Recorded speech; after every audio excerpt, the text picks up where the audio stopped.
Hello guys, আজকে নিয়ে এসেছি ভোলা মাছ সর্ষে দিয়ে। খুবই সুস্বাদু লাগে ভোলা মাছ খেতে। এক কাটার মাছ সবাই খেতে পারবে। চলো দেখে নিই। তো এখানে 4 পিস মাছ নেওয়া হয়েছে, আর কালো সাদা সর্ষে, সাথে শুকনো লঙ্কা একসাথে পেস্ট করে নেওয়া হয়েছে, অল্প একটু ধনেপাতা। তো কড়াই গরম করে সর্ষের তেল দিয়ে দেওয়া হলো, আর সাথে নুন আর হলুদ, কারণ মাছে আগে থেকে নুন হলুদ মাখিয়ে রাখা হয়নি। তো কড়াইতে নুন হলুদ দিয়ে তারপর মাছগুলো দেওয়া হলো।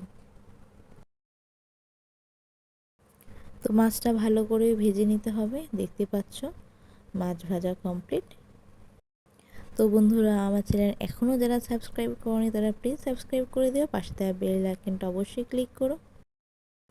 তো দেখতে পাচ্ছ আমি অল্প একটু তেল আরও নিয়ে নিলাম, আর কড়াই গরম করলে কালো জিরে আর সর্ষে পেস্টটা দিয়ে দিলাম, আর একটুখানি হলুদ আর কাশ্মীরি লঙ্কার গুঁড়ো, আর নুনটা স্বাদ অনুযায়ী দিতে হবে।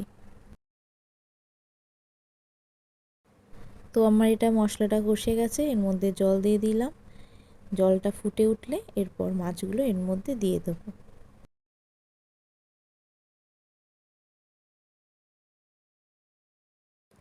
মাছটা দেওয়ার পর 10-15 মিনিট একটুখানি আঁচে রাখতে হবে।